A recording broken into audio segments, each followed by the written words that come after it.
just having a look around. You know how it is. Yeah, well, welcome all to the neck of the metaverse. Yeah, it's pretty nice out here, bro. Is that pool out back, bro? Yeah, I guess so. Oh, I see. You got a nice art collection, bro. The second floor as well. Nice. My man. Sure. Why are we here again? Just looking, bro. Just looking. Nothing special. Well, hold on a little bit. You're not here to buy us, are you? Bored apes? Never. We're collabing, bro. Chill, cool. Yeah, just a collab, right?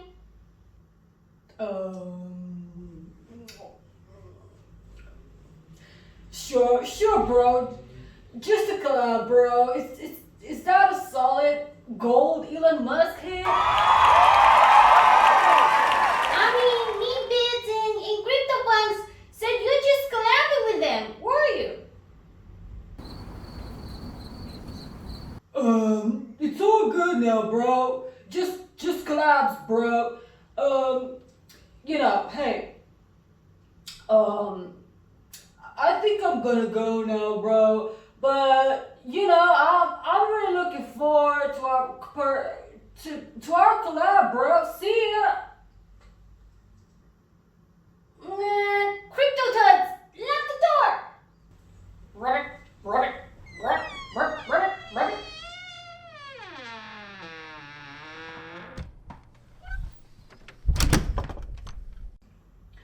Welcome to this week's videos, and this week I will give you peeps some updates on Project 52, and then we can chat about other stuff as well. So Project 52 has gone into another week now, and we have almost 1,000 subscribers. Yay! I'm really excited.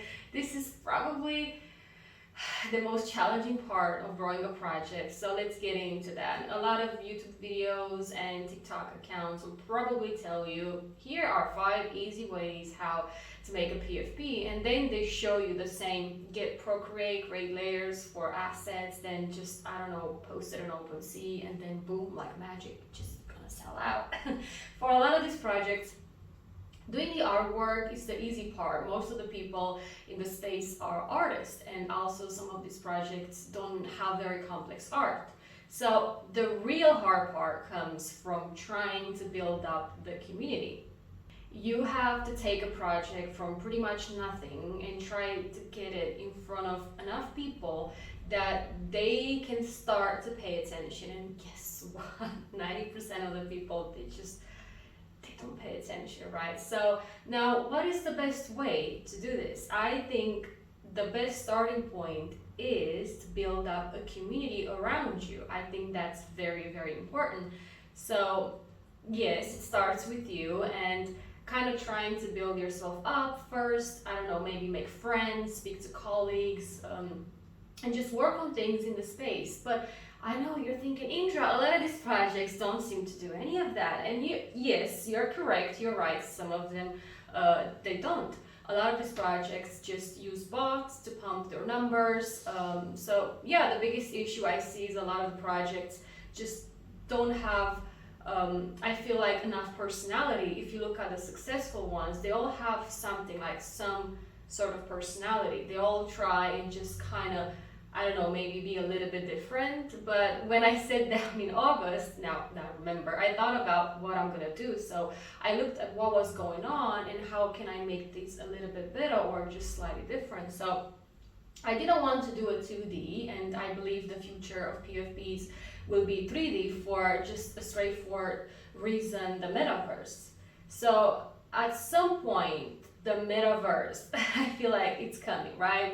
We have Sandbox already, we have Decentraland at the moment, and whatever Facebook it's cooking up. But I think some of these owners will probably want access to their avatars. They will want them to be just metaverse ready, right? So people will want to take that identity and just kind of take it everywhere, not just for sandbox and just this stuff, but for video games as well, and I think other forms of media. So I decided even then I would just make something like a 3D animated and just kind of try and push the project in the space and just kind of into a new direction. So if you honestly want to sit down and just do a project, just look at the space, kind of be part of it and just try to build something fresh. We don't need another ape. We don't need any of that. We don't need another cartoon animal. We don't need these projects that just don't do anything for the community and they just kind of want to suck money out of the space. We don't need that, okay? So here are my tips for finding out if a project is maybe a rug pull, or at least things you should be asking when you're looking at something that you're trying to invest in. So when did they join the space and they opened their Twitter? Now this isn't the worst thing, but it goes hand in hand with the next point. Now, follow account, if the project, I don't know, launched in March and has already 30,000 Twitter followers, this could be a red flag and needs to be investigated. Now, I mean, Twitter is Twitter and we are all at the mercy of algorithm, right? We have all started Twitter from pretty much nothing, and we all kind of know how hard it is to grow on Twitter, right? But are there ways that you could grow your Twitter quickly? Yeah, I think so. It's not impossible. You could just do something and you could go viral, or maybe something that would stand out. So does this project you are looking at has any of this? I mean, has it done anything that justifies the reason it's grown to 20 to 30K in a month? Check the followers as well, check the followers. You should always, always, always check the followers, right? Go through the followers of a project and see if any of the people you know maybe follow the project. If you are in the NFT space and you're following legit people, you should see a few following project.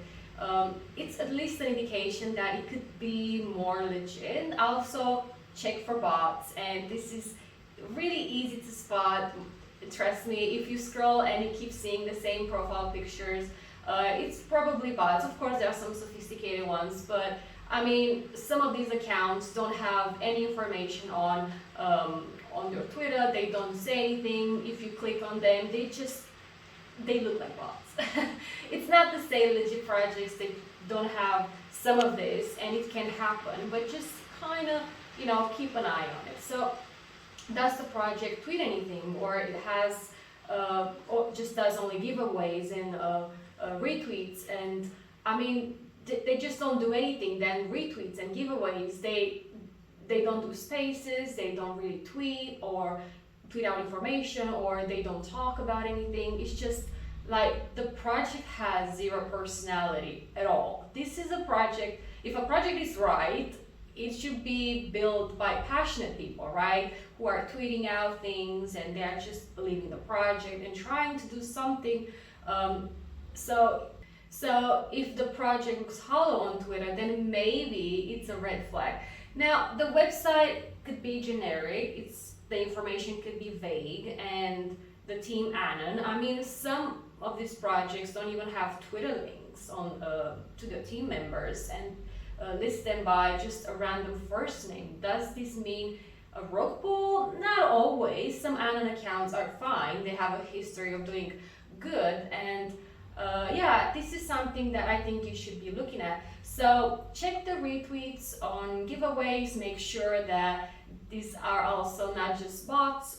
Some project will use this to kind of keep pushing the project out and making it look like they are active again. Do some research. So those are just a few tips. So yeah, those are 6 tips that you should be doing as, I would say, minimum when you're looking at a project. Now, this doesn't mean they're going to be a rogue pull, but if projects are showing all these 6 signs above, then proceed with caution. And why you should be doing this, you know. So because of this project want a high amount of money from you.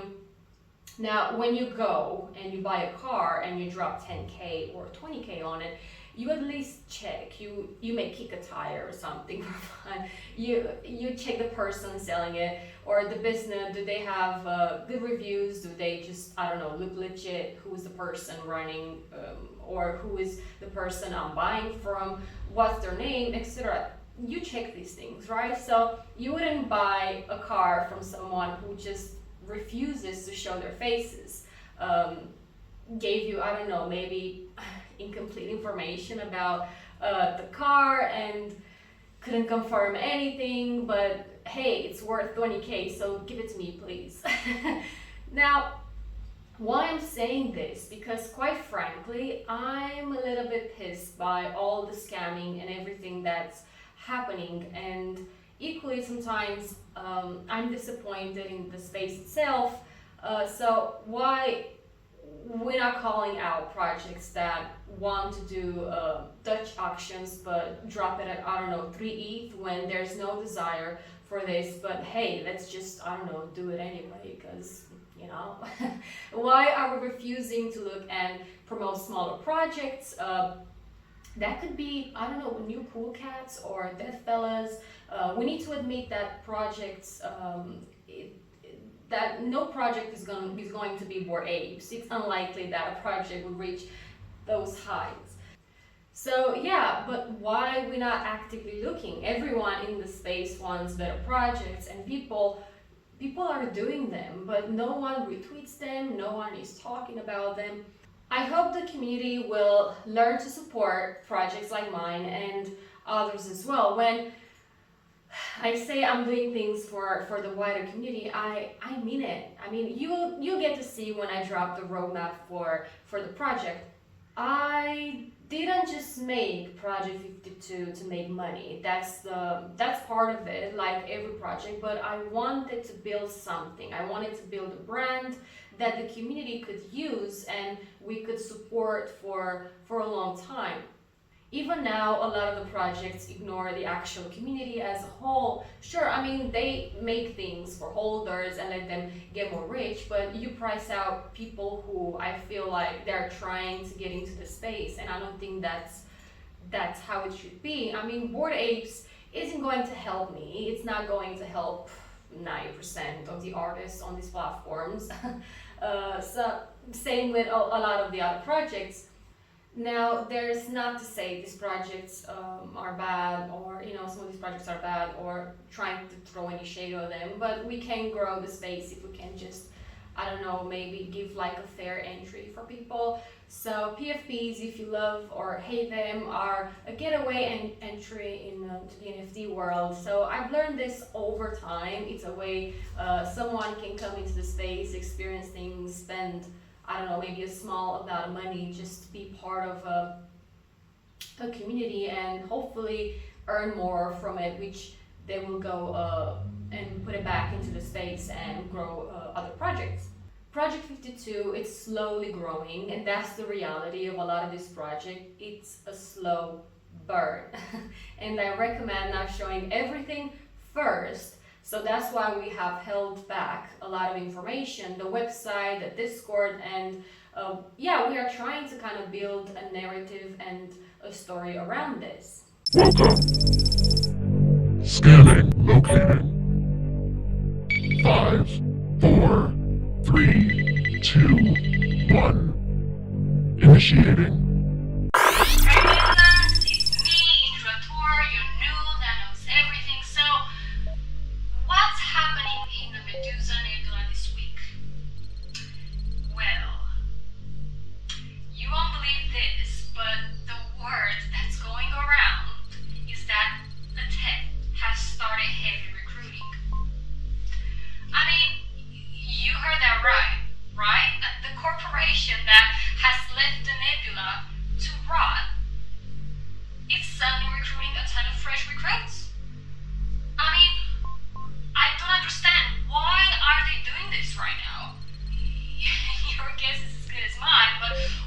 Travels fast on city stations, and I feel like it won't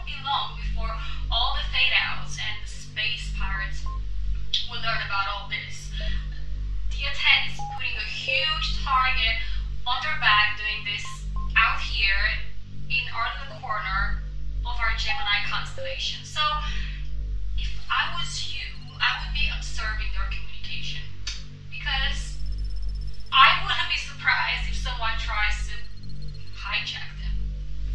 So let's take a look on this recruiting video maybe.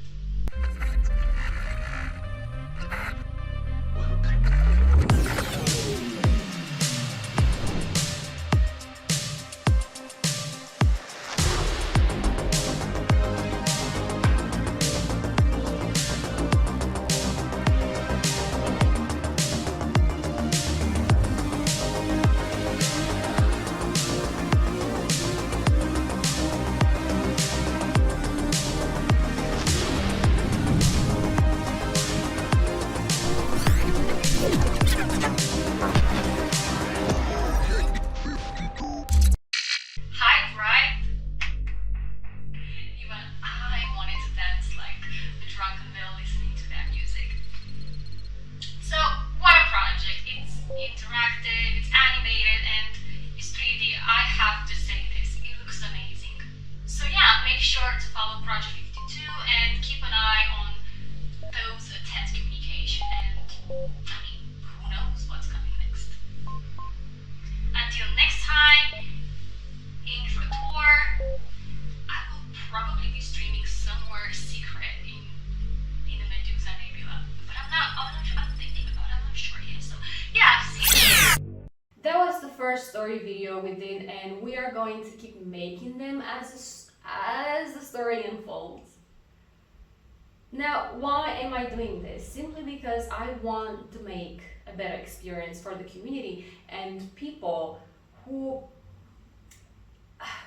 would like the project, and I'm trying to build something that is slightly different, it's a little bit fun and engaging, not just a bunch of giveaways and tweets. I'm trying to do something cool. I have crafted a story that is growing and has over 13,000 words currently, because I know I am making a project that has to transcend into another form of media, like games, digital fashion, metaverse, etc. Those are things that I'm looking at. So we're also creating things for the Discord by making more stories, videos, and just kind of getting the Discord community involved with it. A lot of the story projects are doing now. I did back in the day with my voxel slimes, which was a project I really loved to death, but was sadly left without help I needed. So these things I was doing with that project was what some projects are slowly doing today, and still there was a lot I did with voxel slime that still I don't think isn't being done yet. So I can't do everything like I did with voxel slimes. That's not what I'm trying to do here, although I will bring this project back. It's on my list to do, but I have always looked at what I can bring that's just new and different, and just be creative, because we are artists, right? Project 52 will be like this. I'm not just building a PFP, I'm building a universe, a brand, a future of the community and everyone. Not to disrespect, but if you can get behind my project and support what I'm trying, then I can't help you. I can't help you when you're complaining about there's so many rug pulls and bad projects. I'm here doing this series, being way more transparent than most, candidly talking about things, and I hope this will in the end make a difference. I don't have the funds to push this. I don't have 20 ETH or more to just, buy billboards and expensive slots on blogs and magazines, which I ask, and most want 0.5 to 1 ETH just to run something which is, it's beyond us. So the reality is more people should be actively looking at small projects, and if you are a small project that wants to launch, then just hopefully this series will help you. These are the struggles I'm getting and the ways that I'm trying to be different. So yeah, make sure to follow Project 52 and support us and show your love for the crazy art decor space story we are just trying to make. Until next time, bye.